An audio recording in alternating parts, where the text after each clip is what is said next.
Selamat pagi Sobat Maestro, selamat berjumpa kembali. Pada kesempatan pagi yang indah saat ini, saya Mitzi Anggriani kembali hadir menemani Sobat Maestro dimanapun berada. Dan tentunya saya berbahagia sekali kalau kita boleh bersama-sama untuk menikmati hadirat Tuhan lewat firman-Nya. Bagaimana kabarnya untuk semua Sobat Maestro, khususnya bagi Sobat Maestro yang sudah lanjut usia? Saya berharap kita semua ada di dalam perlindungan Tuhan. Dan kita bersyukur kalau masih diberi kesempatan untuk kita boleh bersama-sama menikmati firman-Nya lewat pagi teduh saat ini. Mari kita akan sama-sama siapkan Injil Yohanes 10 ayat 1-10.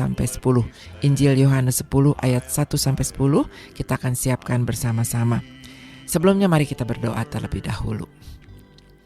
Kami bersyukur kepadamu ya Tuhan Yesus, untuk pimpinan dan penyertaan Tuhan, untuk kesempatan yang Kau berikan. Terima kasih kalau kami juga boleh ada saat ini sebagaimana kami ada. Kami bersyukur juga untuk penyertaan, perlindungan, pimpinan yang selalu ada tersedia bagi setiap kami yang berharap kepada Tuhan. Sertai kami jika sebentar kami akan kembali mendengarkan firman Tuhan.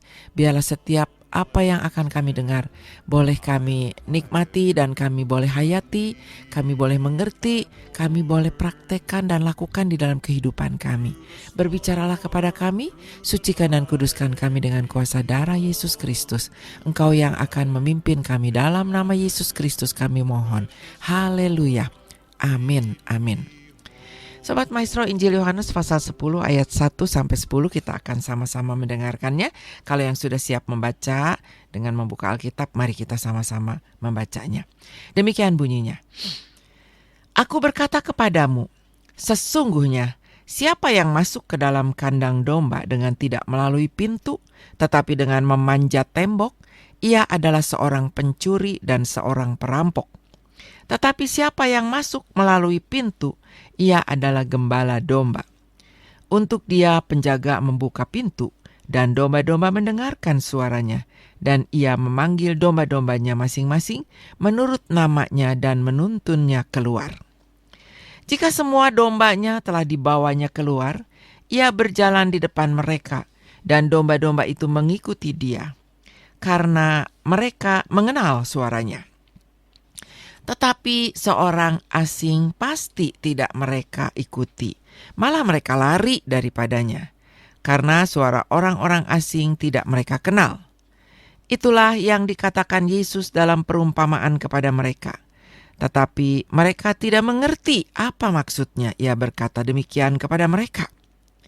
Maka kata Yesus sekali lagi, Aku berkata kepadamu, sesungguhnya akulah pintu ke domba-domba itu.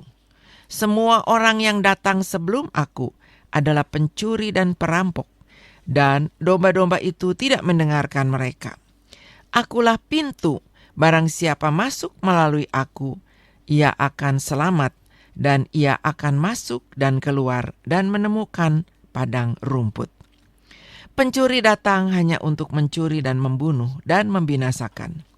Aku datang supaya mereka mempunyai hidup dan mempunyainya dalam segala kelimpahan. Sobat Maestro, pagi hari ini kita akan berbicara mengenai pintu. Akulah pintu. Ya, menjelang atau memperingati hari Jumat Agung dan kebangkitan Tuhan Yesus, dalam Minggu Prapaskah ini kita sedang terus diarahkan untuk merenungkan siapa Yesus yang kita sembah. Sobat Maestro, ada sebuah lagu sekolah minggu yang berkesan sekali bagi saya yang berjudul Pintu. Syairnya berbunyi demikian. Pintu satu saja yang berpihak dua, dalam dan luar engkau di mana? Pintu satu saja yang berpihak dua, ku telah di dalam, di manakah engkau? Sobat Maestro ingat mungkin kalau yang pernah sekolah minggu di zaman-zaman waktu yang lalu ya. Mungkin anak sekarang berbeda sekolah minggu lagu-lagunya. Tapi zaman saya sekolah minggu, lagu ini sangat berkesan sekali. Adapun berita yang ingin disampaikan di dalam lagu sekolah minggu tersebut adalah hanya ada satu kemungkinan bagi setiap orang bila diperhadapkan dengan pintu. apakah ia berada di sebelah dalam ataukah ada di sebelah luar pintu tersebut. Tidak ada pilihan yang netral atau di tengah-tengah pintu.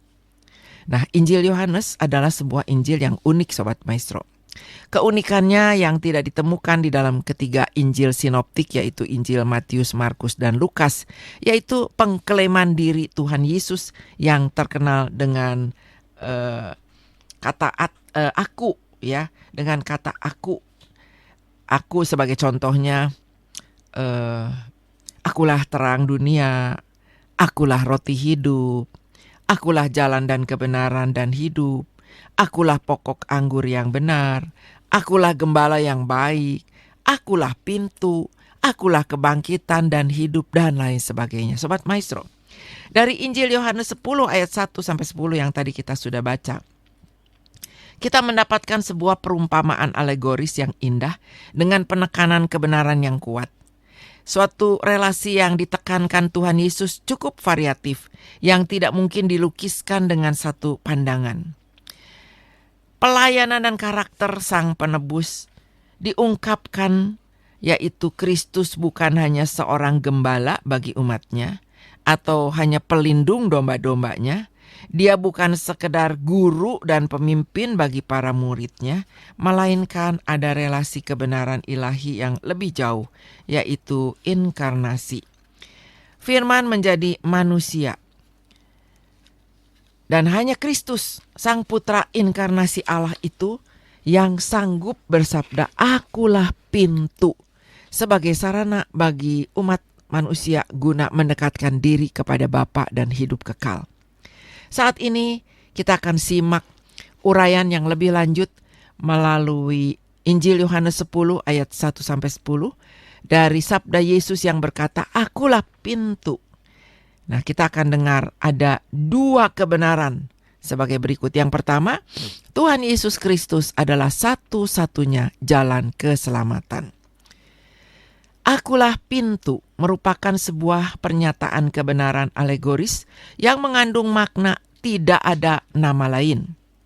Sebagaimana ditulis di dalam Kisah Para Rasul 4 ayat 12, dikatakan, "Dan keselamatan tidak ada di dalam siapapun, juga di dalam Dia, ya, selain di dalam Dia. Sebab di bawah kolong langit ini tidak ada nama lain yang diberikan kepada manusia yang olehnya kita dapat diselamatkan." Sobat Maestro, kita lebih diyakinkan lagi dengan kata-kata Yesus sendiri yang dikatakan dalam Yohanes 15 ayat 5, "Di luar aku, kamu tidak dapat berbuat apa-apa." Hanya melalui Yesus, berkat-berkat dicurahkan kepada kawanan domba spiritualnya. Yesus Kristus adalah pintu pendekatan kepada berkat-berkat rohani. Setiap orang yang masuk melalui Dia mendapati damai sejahtera, dan sukacita serta kebahagiaan. Untuk dapat masuk melalui pintu itu dituntut ada 3 faktor, Sobat Maestro, yaitu adanya iman, ketaatan, dan sikap mempercayakan diri. Sobat Maestro, untuk dapat beriman dituntut adanya pengenalan terhadap objek yang diimaninya. Tentu kita sangat paham dengan ilustrasi Yesus sebagai gembala. Karena pekerjaan gembala itu merupakan mayoritas pada waktu itu sebagai mata pencaharian penduduk. Tuhan Yesus mengilustrasikan dirinya sebagai figur gembala yang baik dan bertolak belakang dengan pencuri serta perampok. Pengenalan yang tepat dengan cara membedakan gembala dan pencuri atau perampok. Kalau gembala yang baik itu tentu masuknya lewat pintu. Tapi kalau pencuri dan perampok dikatakan mereka memanjat tembok. Kalau gembala yang baik dikenal dan mengenal domba. Kalau pencuri dan perampok tentu adalah orang-orang asing yang tidak dikenal. Kalau gembala yang baik, dia akan melindungi domba-dombanya. Tapi kalau pencuri dan perampok, tentu dia akan membunuh dan membinasakan. Dia akan ambil keuntungan untuk dirinya sendiri. Sobat Maestro, pengenalan yang tepat ini akan memberikan penegasan iman yang pada gilirannya akan melangkah pada ketaatan kepada Sang Gembala tentunya. patuh pada suara serta mengikuti tuntunan sang gembala. Itulah kepatuhan yang akan mengikuti iman. Kemudian disusul dengan mempercayakan diri. Mempercayakan diri kepada sang gembala. Sobat Maestro, Yesus menyebutkan dirinya adalah sebagai gembala baik, sekaligus sebagai pintu. Sang gembala yang menuntun kepada keselamatan sekaligus merupakan jalan masuk menuju keselamatan tersebut. Sebutan ganda ini boleh kita bandingkan dengan apa yang dilukiskan oleh penulis surat Ibrani yang melukiskan Yesus sebagai imam besar sekaligus sebagai anak domba korban bakaran yang dipersembahkan satu kali untuk selamanya bagi penebusan dosa umat manusia. Sobat Maestro, seorang turis tertarik sekali bahkan mengamati dengan seksama bagaimana seorang gembala itu menuntun kawanan domba ke dalam kandang pada satu petang. Kandang domba itu dibangun dengan 4 sisi tembok yang cukup tinggi yang hanya dilengkapi dengan satu jalan masuk atau jalan keluar. Namun tidak terlihat adanya pintu. Jadi hanya lubang saja. Tidak ada gerbang masuk. Lalu sang turis ini mendekati gembala itu sambil bertanya, "Tidak adakah binatang buas nanti masuk untuk menerkam domba-domba Bapak?" Lalu gembala berkata, "Oh tidak," jawab sang gembala. "Sebab sayalah pintu itu. Ketika domba sudah masuk ke dalam kandang, saya akan berbaring di ambang kandang itu. Dan tidak ada domba yang keluar tanpa melewati tubuh saya. Demikian juga tidak ada serigala yang dapat masuk ke dalam kandang itu untuk mencabik-cabik domba saya tanpa melewati tubuh saya dulu." Demikian juga Sobat Maestro, ini satu gambaran bagi kita sekalian. Apa makna dari ungkapan Tuhan Yesus sebagai pintu untuk kita? Dia adalah pintu keselamatan. Pintu keselamatan satu-satunya bagi kita yang menjaga kita dari terkaman serigala buas yang akan mencabik-cabik kita. Dialah pintu yang mengawasi keluar masuknya kita. Pertanyaannya, apakah kita sudah memperoleh keselamatan itu dan ada di dalam pintu yang dijagai oleh Sang Juru Selamat? Sobat Maestro, biarlah setiap kita yang sudah percaya kepada Yesus Kristus mempunyai sangat keyakinan bahwa satu-satunya jalan keselamatan hanya Dia. Bagi Sobat Maestro yang belum menerima Yesus Kristus, ingat bahwa kita perlu keselamatan. Kita perlu jalan ke surga. Dan jalan itu adalah Yesus. Karena Dialah pintu yang membukakan jalan itu. Yang kedua, Sobat Maestro, selain pintu itu adalah Yesus Kristus sebagai satu-satunya jalan keselamatan, yang kedua, Tuhan Yesus Kristus juga adalah jaminan pasti domba-domba itu masuk dan keluar dan menemukan padang rumput. Sobat Maestro, sangat tidak umum, namun fakta menyatakan cukup jelas bahwa banyak negeri penghasil domba di dunia ini terdapat di area yang cukup kering. Kebanyakan kawanan domba justru terpelihara dengan baik di dalam area itu. Sebab kesehatan mereka lebih terjamin dari serangan parasit dalam cuaca yang cukup kering. Sebagai konsekuensi logisnya tentunya tidak umum kalau di tengah area kering itu bisa kita temukan padang rumput yang hijau. Sebagai contoh, misalkan di Palestina, tempat Daud menulis Mazmur dan menjaga kawanan domba ayahnya.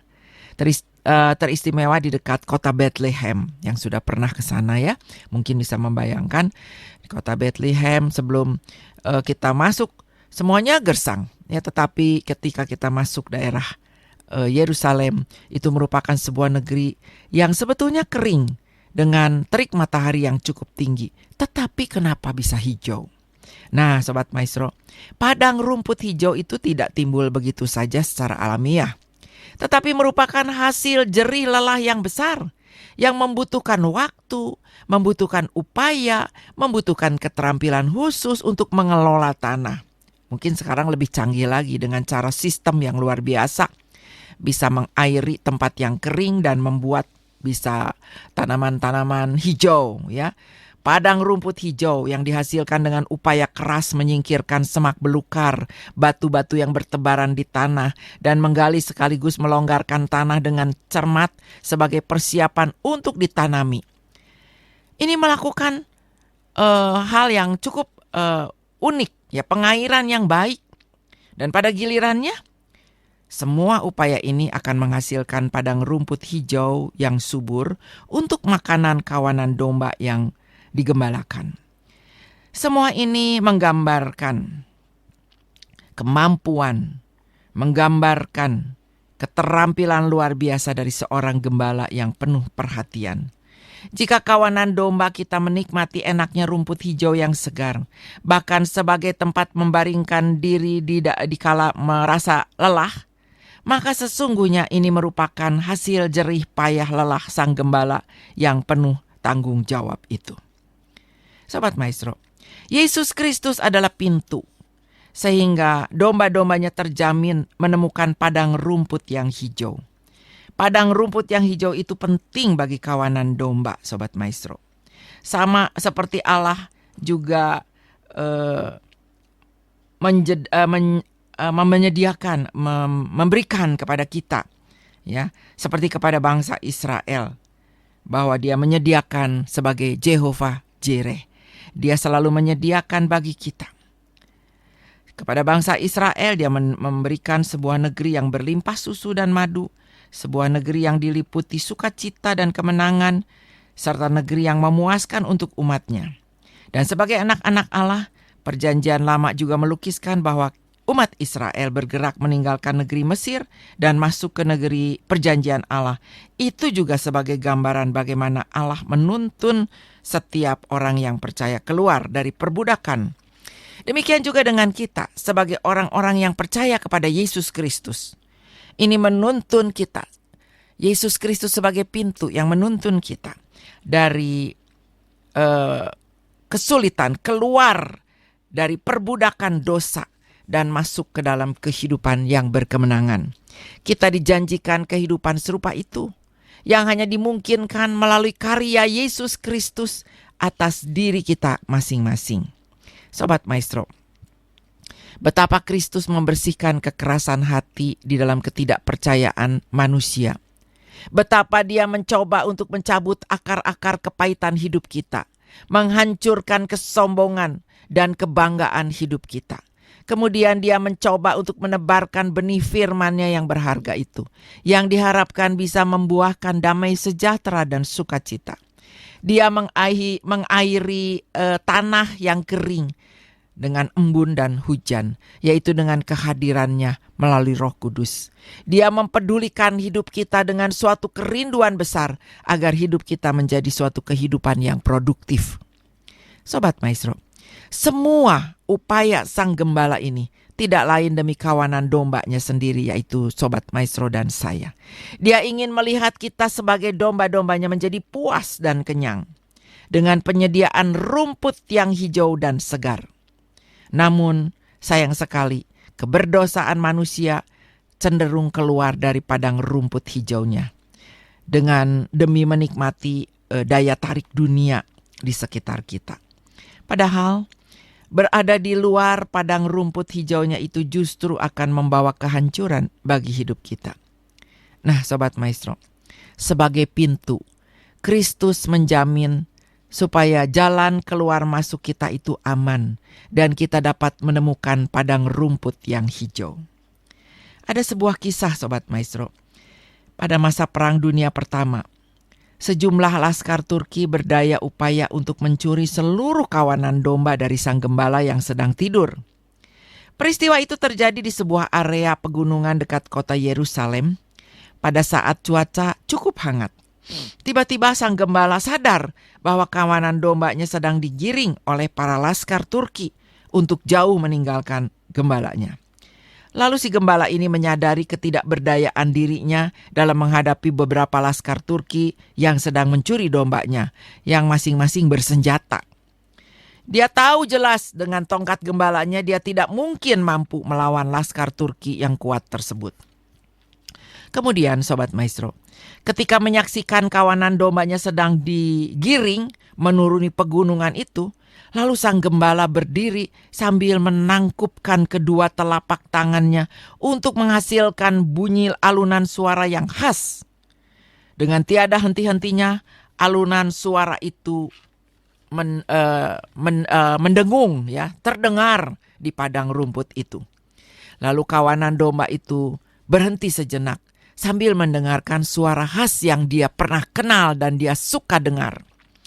Tiba-tiba, seperti mendapatkan komando, kawanan domba yang mau dicuri itu segera berjalan berbalik arah menuju datangnya suara khas itu, yaitu suara sang gembala yang sedang menangkupkan tangannya untuk membunyikan sesuatu bunyian yang dikenal oleh rombongan domba itu.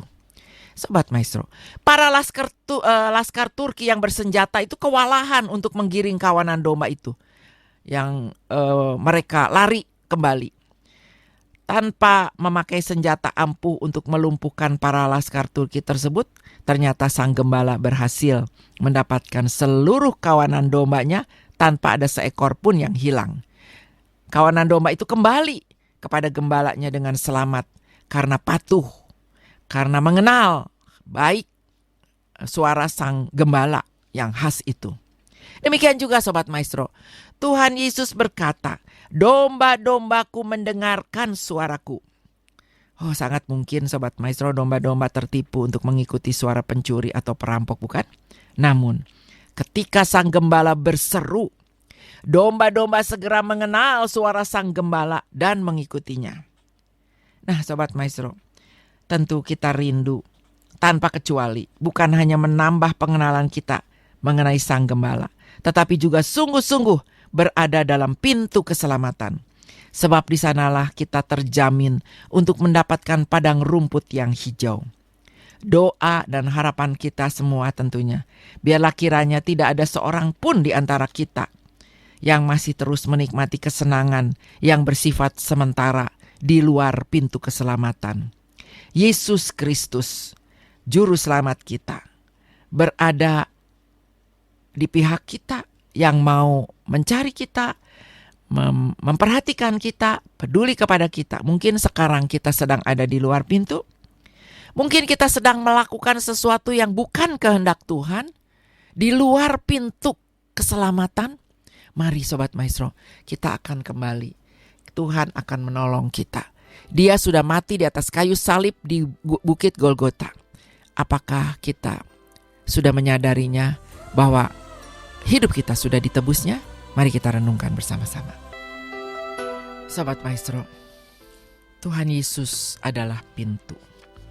Pintu keselamatan, di mana Dia adalah gembala yang selalu memperhatikan, menjaga domba-dombanya, yaitu saudara, Sobat Maestro dan saya. Dan juga Yesus Kristus adalah jaminan pasti bahwa domba-domba yang masuk keluar akan menemukan padang rumput yang hijau. Dua hal yang kita renungkan dalam Minggu Prapaskah ini. Biarlah setiap kita sungguh konsentrasi fokus kepada Yesus Kristus. Dia adalah jalan keselamatan yang sudah membayar harga yang mahal bagi setiap kita yang percaya, yaitu di Bukit Golgota, tersalib antara langit dan bumi. Itu harga yang sudah dibayar oleh Yesus Kristus. Dan ada satu jaminan yang pasti bahwa Dia sudah menyediakan padang rumput yang hijau, yaitu apa yang setiap kita butuhkan, Tuhan akan menyediakannya bagi setiap kita. Punya ketaatan. Biarlah ini boleh menjadi renungan bagi kita sekalian dalam Minggu Prapaskah ini. Mari kita berdoa. Terima kasih Tuhan Yesus, kami mengucap syukur dalam Minggu Prapaskah ini kami boleh diingatkan bagaimana pengorbanan Yesus di atas kayu salib. Engkau yang adalah pintu bagi setiap kami yang masih ada di luar keselamatan. Kami mau masuk melalui pintu itu, yaitu melalui Yesus Kristus sebagai Juru Selamat. Untuk kami boleh menerima Engkau sebagai Juru Selamat. Dan kami boleh melihat jaminan kehidupan di dalam Engkau. Padang rumput yang hijau. Berikan kepada kami ketaatan, untuk melakukannya dan menikmati semua yang Tuhan sudah sediakan. Ampuni kami kalau kami belum bisa menikmati hidup di dalam pintu keselamatan itu karena kami kurang taat. Ampuni kami ya Tuhan. Terima kasih, biarlah setiap kami boleh belajar untuk terus menghayati bagaimana apa yang Tuhan Yesus lakukan buat setiap kami. Terpujilah Engkau Allah kami, di dalam nama Yesus Kristus kami sudah berdoa. Haleluya. Amin. Amin. Sobat Maestro, setiap kita pasti diberkati oleh firman Tuhan yang memberi kepada kita kekuatan dan juga semakin dekat kepada Tuhan. Dan biarlah setiap kita boleh bersama-sama untuk fokus mempersiapkan diri untuk memperingati hari Jumat Agung dan juga hari kebangkitan Tuhan Yesus Kristus. Baiklah Sobat Maestro, dari Geraha Maestro Jalan Kaca Piring 12 Bandung, saya Mitzi Anggreni akan segera undur diri dan Tuhan memberkati kita semua. Shalom, damai sejahtera Tuhan beserta dengan kita sekalian.